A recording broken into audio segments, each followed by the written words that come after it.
The story of Bloody Island was told to me when I was 9 years old. There's a town up in Clear Lake called Kelseyville, and he's named after one of these settler cowboys in the 1850s who would take and steal natives from different tribes and make them work for them. And they also had tribes nearby that they made work for them.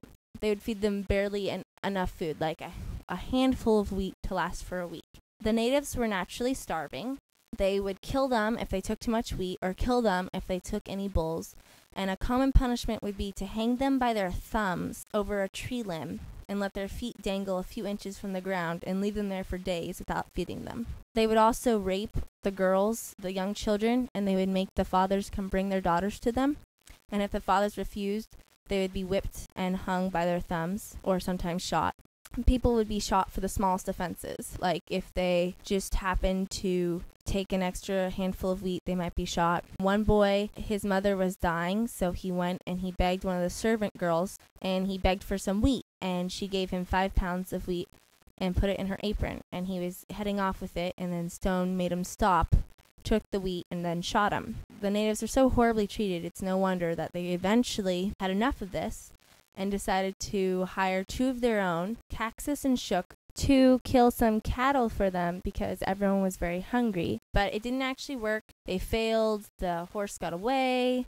They didn't get to kill the cow, so they were really worried. And they realized that Kelsey and Stone would just as soon kill any of the men they found who partook in this.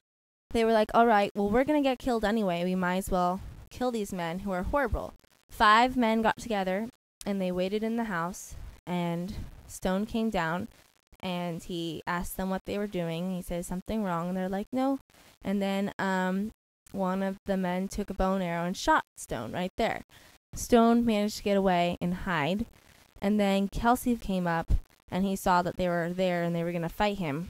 And so he fought back, but he was also shot with a bow and arrow and stabbed in the back twice.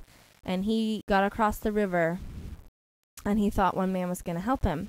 But then that man didn't help him, and another man turned to his wife and said, this is the man who killed our son.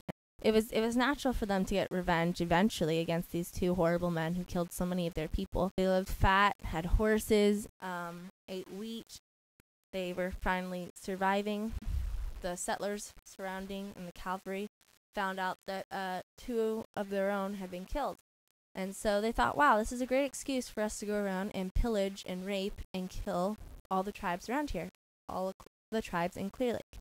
So what the native people wanted to surrender because they knew that there were so many white people they couldn't possibly fight them all.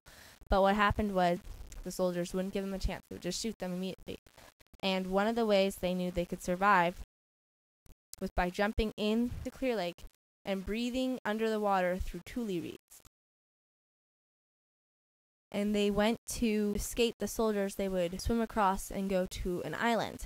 There were 2 islands, and a lot of tribes tried to hide on the islands, but the cavalry bombed the island, and then the people would jump off into the water and try and breathe out the tule reeds, so the soldiers would just come and stab them. They would kill babies, they would kill women and children, they would kill old people. Some of the warriors would try and fight back, and they'd be killed. But basically, they wiped out many Pomo tribes all along Clear Lake.